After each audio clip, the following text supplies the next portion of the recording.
He never yelled. He never slammed doors. He never called you out of your name. He never made a public scene. And yet, you felt drained. You felt tired in a way that sleep couldn't fix. You felt confused, even when nothing dramatic happened. You felt smaller, quieter, more careful.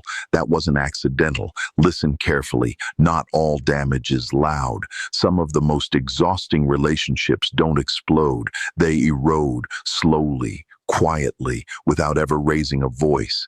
This is how he drained you without ever shouting. The first way was emotional withdrawal. He didn't attack you. He starved you of reassurance, of warmth, of consistency. One week he was present. The next week he felt distant, not angry, just unavailable. When you asked what changed, he'd say, nothing. But you felt it. Affection became unpredictable, attention became conditional, and your nervous system started working overtime trying to restore stability. You became hyper-aware of his tone, his texting speed, his energy shifts. You weren't relaxed anymore. You were monitoring, and monitoring is exhausting. He didn't need to yell to control the room. Silence did the work. When he withdrew, you leaned forward. When he pulled back, you tried harder. You softened your words, you adjusted your needs, you became more agreeable.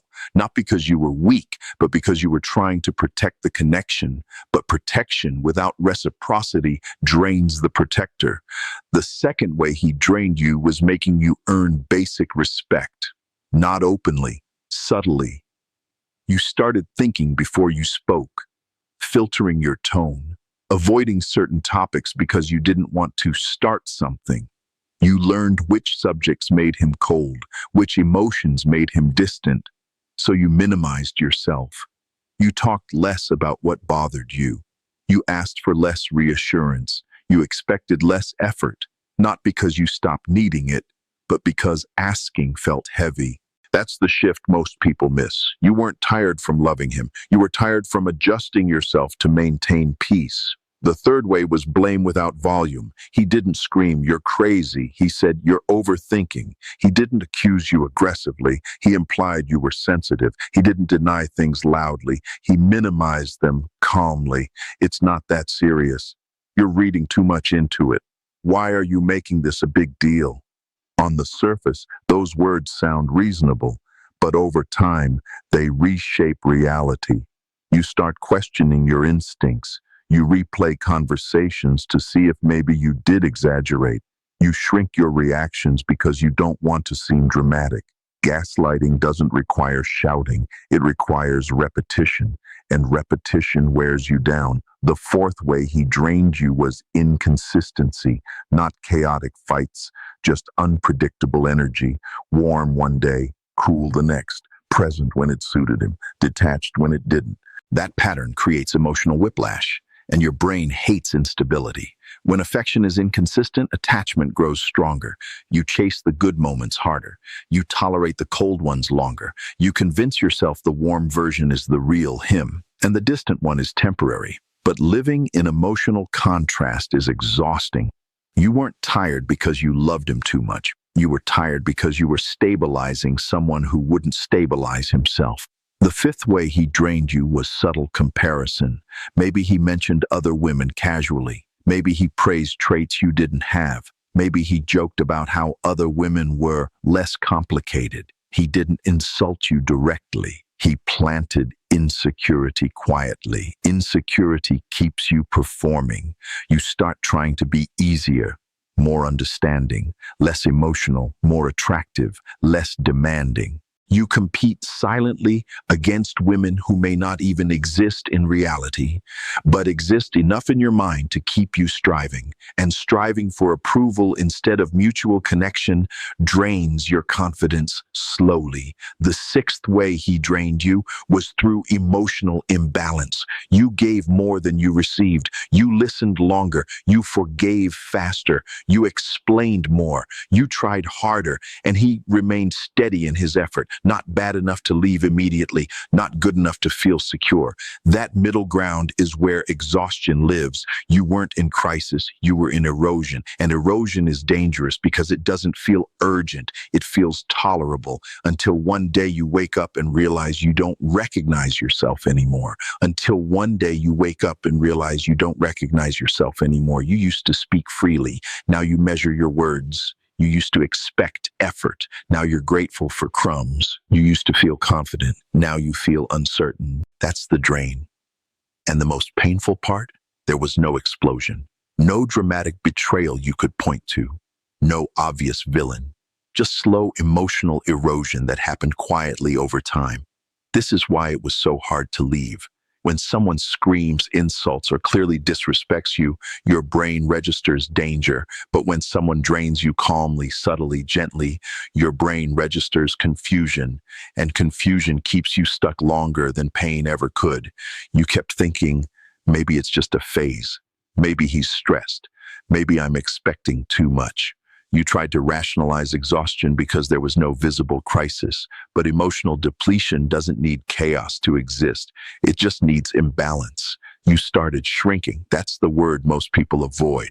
You shrank, not because he told you to directly, but because shrinking made things smoother, less conflict, less tension, less distance. You laughed things off that hurt you. You ignored things that didn't sit right. You told yourself it wasn't worth bringing up. And every time you did that, a small piece of your voice went quiet. He didn't silence you loudly. He trained you to silence yourself. That's control without raising a voice. And here's the part that hits hardest. You thought you were being mature. You thought you were being patient. You thought you were being understanding. But maturity without boundaries turns into self-abandonment. You were adapting to survive the relationship instead of thriving inside it. That constant emotional adjustment is exhausting. Your nervous system was never fully relaxed.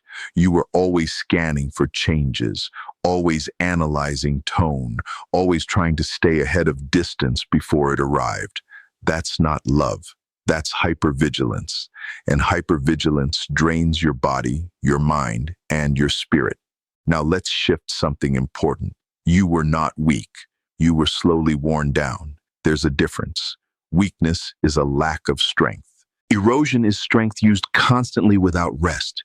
You were fighting quietly to keep something alive that required two people, but you were doing most of the stabilizing. And when one person stabilizes while the other remains inconsistent, exhaustion is inevitable. So what do you do once you see it clearly? First, you name the pattern. Not to argue, not to accuse, but to understand.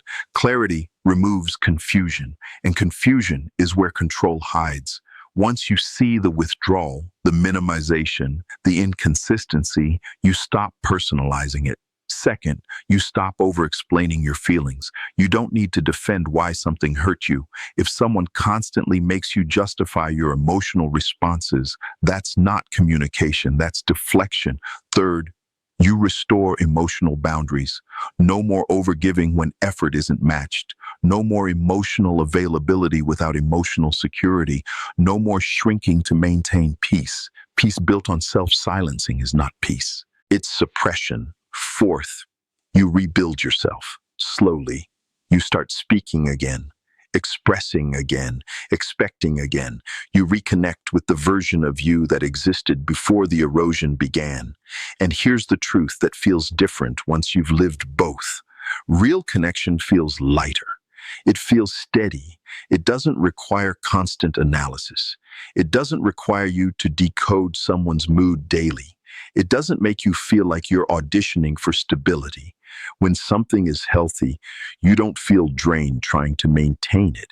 You feel energized by participating in it. The illusion that kept you stuck was this: at least he's not yelling. But quiet harm is still harm. Calm manipulation is still manipulation. Soft control is still control. He didn't have to raise his voice. He just had to raise your anxiety slowly. And once you understand that, you stop romanticizing survival. You start choosing peace. Because love should not feel like you're slowly disappearing. Love should not feel like you're constantly adjusting. Love should not require you to shrink to be kept. The moment you stop accepting subtle erosion is the moment your energy returns. And when your energy returns, so does your clarity. And clarity is where your power lives.